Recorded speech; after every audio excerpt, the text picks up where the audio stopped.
अस्सलाम वालेकुम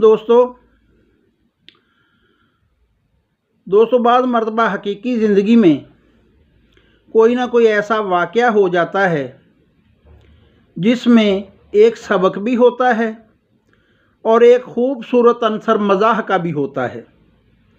ऐसा ही एक वाक़या साहिवाल में पेश आया। मुनीर नियाज़ी साहिवाल के रहायशी थे,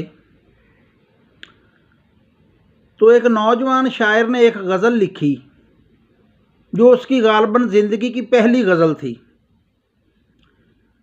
और उसके नशेबो फ़राज भी मैंने कैसी लिखी कैसी नहीं लिखी, कोई गलतियां वगैरह तो नहीं है, नकाद समझ के मुनीर नियाज़ी साहब के पास हाज़िर हुआ। गज़ल उनके सामने रखी और कहा, हुजूर ज़रा इसे मुलाहिज़ा फ़रमाएँ, कोई गलती है तो निकाल दीजिए, दुरुस्त फरमा दीजिए। आपने गज़ल देखी और आपने सिर्फ यही फरमाया कि ये उर्दू अदब में एक अच्छा इजाफ़ा है।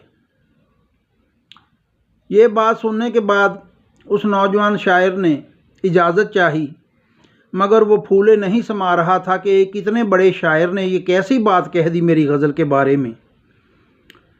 तो कुछ दिनों बाद साहिवाल में ही एक नए जो शोरा हैं उनकी शायरी पर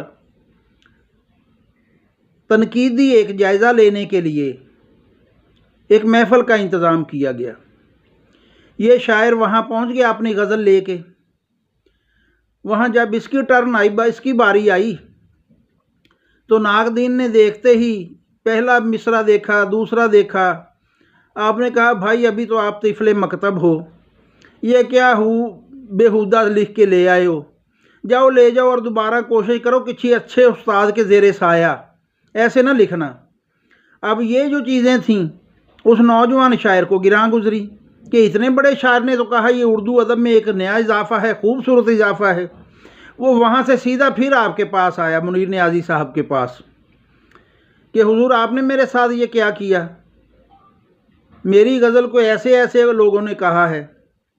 तो आपने जो जुमला फरमाया वो यूनिवर्सल ट्रुथ है, मज़ाह का आंसर भी है और सबक आमोज़ भी है।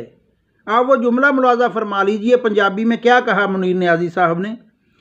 उस बरखुरदार से कहा, बरखुरदार अगर माँ प्यार नाल चन कह देवे तो मुकाबला हुसन विच नहीं चले जाईदा। सलामत रहें, बहुत शुक्रिया। चैनल को सब्सक्राइब कर दें, लाइक कर दें।